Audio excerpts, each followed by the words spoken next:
तो गाइस आज हम बात करेंगे मैनेजर किम के चैप्टर नंबर 56 के बारे में। और आज की वीडियो की शुरुआत में हम देखते हैं जुनशोंग डेहोंग के रैप्टे ही रैप्टे मारे जा रहा होता है। जुनशोंग रैप्टे मारते मारते कहता है, डेहोंग हान डेहोंग हान डेहोंग हान, तू जानवर कहीं की, तुझे इस बात का आइडिया भी है तेरी वजह से मेरी जिंदगी की कितनी ज्यादा वाट लग चुकी है। तेरे परिवार ने जिस बंदे को हायर करा था उसके वजह से मेरा बहुत सारा नुकसान हो गया है। तू साली, तेरी वजह से उस गधे को अब मेरे ऊपर शक होने लगा है। अब उस हरामजादे को मुझे पैसे देने होंगे तेरे परिवार की वजह से मेरा काफी ज्यादा। इतने में ही जिस गधे की जुनशोंग बात कर रहा होता है उसका कॉल आता है जिनशोंग के फोन पे। जिनशोंग ये देख के बहुत ज्यादा डर जाता है और कॉल पे कहता है, जी बॉस बोलिए। कॉल वाला गधा गैंगस्टर कहता है, अरे वाह, तूने तो मेरी कॉल बहुत जल्दी उठा ली, तू काफी ज्यादा बदल चुका है साले, बहुत अच्छे, तूने काफी ज्यादा अच्छा फैसला किया है। तूने मुझे मेरे थोड़े पैसे वापस कर दिए हैं, लेकिन अब भी मुझे तुझे और ज्यादा पैसे देने हैं। हरामखोर, मैंने तुझे पहले याद दिलाया था कि तुझे मुझे 350 मिलियन वॉन देने हैं, लेकिन तेरी वजह से जो मेरा नुकसान हुआ है उसके बाद अब तू मुझे 550 मिलियन वॉन देगा। जुनशोंग कहता है, क्या 550 मिलियन वॉन? लेकिन दूसरा बंदा कहता है, क्या लेकिन बे, अगर तुझे अपनी किडनी भी बेचनी पड़े तो मुझे मेरे पैसे वापस कर। क्या तुझे ये बात पता है, एक इंसान एक किडनी के साथ भी जिंदा रह सकता है? जुनशोंग कहता है, हाँ मुझे पता है। वहीं डेहोंग अभी डरी सहमी भी एक जगह पे बैठी हुई होती है और ये सारी की सारी बातें सुन रही होती है। इसके बाद गैंगस्टर जुनशोंग को कहता है, गधे, अगर तू अपनी किडनी बेच भी देगा तो वो 8 मिलियन वॉन की बिकेगी बस।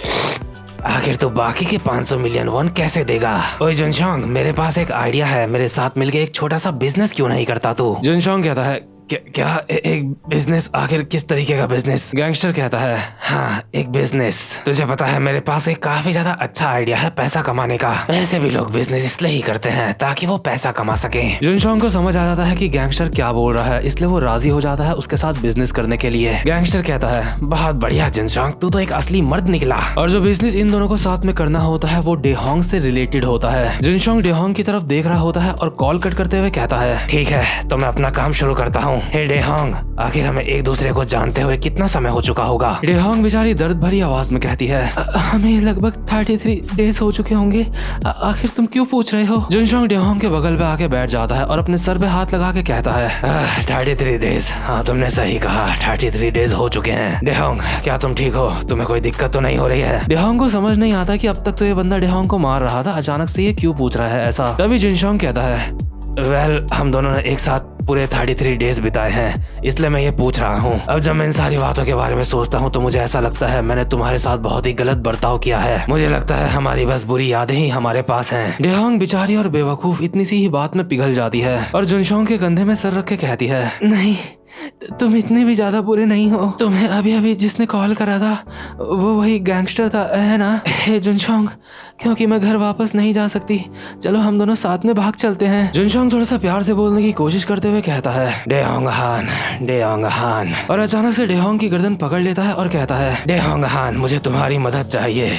तुम्हारा परिवार बहुत ज्यादा अमीर है ना? मैं तुम्हारे परिवार से तुम्हारे बदले पैसे मांगूंगा, इसलिए मैं चाहता हूँ तुम मेरे लिए ये कुर्बानी दो। और गला दबने की वजह से जो डेहोंग होती है वो बेहोश हो जाती है और जुनशोंग घसीटता हुआ डेहोंग की बॉडी को एक रूम पे लेके जाता है। वहीं दूसरी तरफ हम देखते हैं मैनेजर किम लोग वहाँ पे पहुंच चुके होते हैं जहाँ पे उन्हें पहले डेहोंग मिली थी। मैनेजर किम के साथ स्कूल के लौंडे भी होते हैं जो पूरी जगह की तलाशी कर रहे होते हैं, लेकिन उन्हें यहाँ पे ना ही डेहोंग मिलती है और ना ही जुनशोंग मिलता है। लौंडे मैनेजर किम को कहते हैं, वो लोग हमें बाथरूम में नहीं मिले और ना ही वो हमें बरामदा में मिले हैं, लेकिन देख के ऐसा लगता है वो यहाँ पे मौजूद थी। मेरा मतलब ये उसके बॉयफ्रेंड का रूम है, तो वो यहाँ पे जरूर आई होगी। कहीं ऐसा तो नहीं कि वो थोड़ी देर के लिए यहाँ से बाहर गए हैं, जैसे कि कॉफी पीने के लिए? दूसरा बंदा कहता है, मुझे नहीं लगता कि वो इतने ज्यादा करीब होंगे, या हमें सच में रुक के उनका यहाँ पे इंतजार करना चाहिए। इतने में ही मैनेजर किम की नजर पड़ती है एक जूते पे जो यहीं पे पड़ा हुआ होता है और मैनेजर किम को याद आ जाता है कि ये शू तो डेहोंग ने पहना था। मैनेजर किम कहते हैं, मुझे इस जगह पे छीना झपटी के निशान दिखाई दे रहे हैं, इसका मतलब वो लड़की किडनैप हो चुकी है। इसके नेक्स्ट सीन में हम देखते हैं जुनशोंग डेहोंग के घर पे फोन मिलाता है और कहता है, हेलो, क्या डेहोंग की माँ बात कर रही है? हेलो, हे, कोई कुछ बोलता क्यों नहीं? दरअसल फोन अभी डेहोंग के दादा के पास होता है। बुढ़ा बस एक शब्द बोलता है, बोलना शुरू कर। जुनशोंग कहता है, क्या ये तो एक आदमी है। तो अंकल तुम जरूर डेहोंग के फादर होंगे। हम लोग डेहोंग के दोस्त हैं। मैं तुम्हें बस ये बताना चाहता हूँ, इस वक्त वो काफी ज्यादा बीमार है। उसकी हालत देख के ऐसा लगता है जैसे उसे अभी हॉस्पिटल जाना चाहिए, लेकिन हमारे पास पैसे नहीं है। तो बताओ क्या तुम अपनी बेटी के लिए हमें कुछ पैसे भेज सकते हो, जैसे कि 1 बिलियन वॉन पैसे। लेकिन बुढ़ा जिनशोंग की बात का कोई भी जवाब नहीं दे रहा होता, इसलिए जिनशोंग कहता है आखिर तो कुछ बोलता क्यों नहीं बे। मेरी बात ध्यान से सुन, मैं दोबारा से नहीं बोलूंगा। तेरी बेटी हमारे पास है और हम तुझे किसी फेक फोन से नहीं बल्कि अपने असली फोन से कॉल कर रहे हैं, क्योंकि हमारी जिंदगियां पहले ही पूरी तरह से बर्बाद हो चुकी हैं और हमारे पास खोने के लिए कुछ भी नहीं है। इसलिए कोई भी चालाकी करने की कोई भी कोशिश मत करना, नहीं तो हम तेरी बेटी की उंगलियां काट देंगे। अभी बुड्ढे के पीछे डेहोंग की मदर भी खड़ी होती है और कॉल पे सारी की सारी बातें सुन के डेहोंग की मदर बेहोश हो जाती है। जिनशोंग दोबारा से बुड्ढे को कॉल पे कहता है मैं तुझे एक अकाउंट की डिटेल भेज रहा हूँ, जल्दी से उस पे 1 बिलियन वॉन पैसे सेंड कर। तेरे पास ऐसा करने के लिए सिर्फ 1 दिन का समय है। मैंने तेरे फोन में तेरी बेटी की एक फोटो भी भेजी है, इसलिए कंफर्म कर ले वो हमारे ही पास है। लेकिन इतने में ही बुड्ढा कहता है नहीं, कोई भी जरूरत नहीं है, ऐसे मामलों में मुझे काफी ज्यादा एक्सपीरियंस है। तुझ जैसे नमूने सिर्फ बड़ी बड़ी बातें करते हैं। तुम लोग पैसों के लिए कुछ भी कर सकते हो, झूठ भी बोल सकते हो। मैं तुम्हारे साथ कोई भी समझौता वगैरह नहीं करना चाहता और ना ही मैं तुम्हें कोई पैसे भेजने वाला हूँ। बुड्ढा ऐसा इसलिए भी कर रहा होता है क्योंकि उसको परवाह नहीं होती है कि डेहोंग मरे या फिर बचे। जिनशोंग बुड्ढे की बात सुन के पीछे खड़े गैंगस्टर को कहता है बॉस आखिर अब मैं क्या करूँ,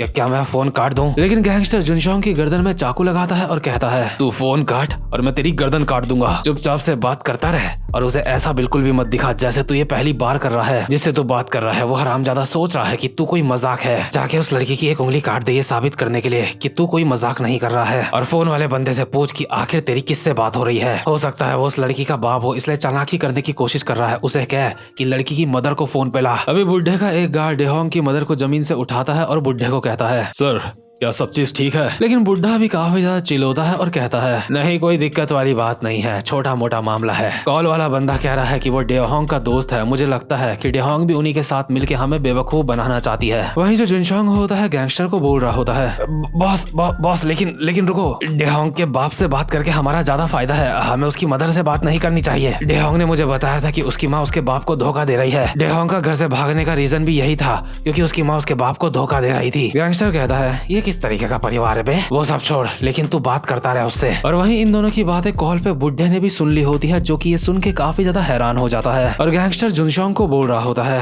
आखिर तुझे ये सारी बातें कैसे पता उसके परिवार के बारे में? जिनशोंग कहता है ऑफ कोर्स मुझे डेहोंग ने बताया है और इसीलिए डेहोंग के परिवार वाले उसको मारना चाहते हैं क्योंकि डेहोंग को उसकी माँ के राज के बारे में पता है। सच में वो लड़की बहुत बड़ी आफत है। इतने में ही बुड्ढा थोड़ा सा सीरियस होकर कॉल पे कहता है हेलो, 1 सेकंड के लिए मेरा दिमाग थोड़ा सा ठिकाने में नहीं था, मैं माफी चाहता हूँ। ठीक है, मैं तुम्हें पैसे देने के लिए तैयार हूँ। मैं चाहता हूँ हम मिले और आपस में बात करें। मुझे जगह और टाइम बताओ जहाँ पे आना है तुम्हें पैसे देने के लिए। ये सुन के जिनशोंग खुश हो जाता है और कहता है ओह अब इस बुड्ढे के दिमाग में थोड़ी सी अक्ल आई। बुड्ढा कॉल कट करते हुए कहता है मुझे जल्दी कॉल करके बताना कहाँ पे आना है। गैंगस्टर कहता है ये बड़ा बदतमीज किस्म का इंसान लग रहा था मुझे। लगता है ऐसा इसलिए है क्योंकि वो अपनी बेटी को लेके गुस्सा है। खैर जो भी हो, तैयार हो जाओ, पैसे आने वाले हैं। वहीं बुड्ढे का भी दिमाग खराब हो जाता है और उसने अपने चेहरे पे हाथ लगा रखा होता है। बुड्ढा भी अपने बंदे को बहुत ही सीरियस होकर कहता है चीफ ऑफ स्टाफ तैयार हो जाओ, हमें चलना होगा। और आपको दोबारा से बता दूं ये बुड्ढा कोई आम बुड्ढा नहीं है, ये है डिप्टी प्राइम मिनिस्टर। जहां बुड्ढा और जिनशोंग लोगों का मामला थोड़ा सा गर्म हो रहा होता है, वहीं हम देखते हैं मैनेजर किम के साथ के लॉन्डो को, जो कि सारे के सारे तैयार होते हैं मैनेजर किम के साथ जाने के लिए। लेकिन मैनेजर किम किसी से कॉल पे बात कर रहे होते हैं। ये देख के लॉन्डे आपस में बोल रहे होते हैं कि आखिर मैनेजर किम किससे बात कर रहे हैं। लेकिन मैनेजर किम की बातें सुन के बस उन्हें इतना ही पता चलता है कि मैनेजर किम को किसी तगड़े बंदे की जरूरत है। मैनेजर किम जिस बंदे से कॉल पे बात कर रहे होते हैं उसको कहते हैं जिनचोल पार्क ने मुझे बताया है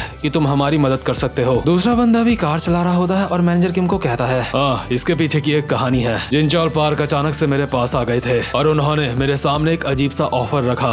भले ही मैंने उस ऑफर को अब तक एक्सेप्ट नहीं करा है, लेकिन उसके बावजूद भी तुम एक मामूली से किडनैपिंग केस में मेरी मदद चाहते हो। तुमसे ये बात सुन के मुझे सच में काफी ज्यादा हैरानी हुई है। मैनेजर किम कहते हैं हमारे पास ज्यादा समय नहीं है, अगर मेरी अंदर की फीलिंग सही है तो हमें जल्दी करनी होगी। कॉल वाला बंदा कहता है ठीक है, मैं वहाँ पे जल्दी पहुँचता हूँ, लेकिन ज्यादा टेंशन लेने वाली बात कोई नहीं है क्योंकि हमारा सामना लोकल लोगों से होने वाला है। और ये कॉल वाला बंदा और कोई नहीं बल्कि मैनेजर नैम होता है। और मैनेजर नैम एक काफी ज्यादा खतरनाक बंदा है जिसकी फाइट जिनचोल पार्क के साथ हुई थी। और जैसे ही नैम मैनेजर किम के पास आ रहा होता है, ये वाला चैप्टर यहीं पे खत्म हो जाता है। तो गाइस वीडियो अच्छी लगी हो तो वीडियो को लाइक जरूर से कर देना। अब मैं मिलूंगा आपसे अपनी नेक्स्ट वीडियो में, तब तक के लिए गुड बाय।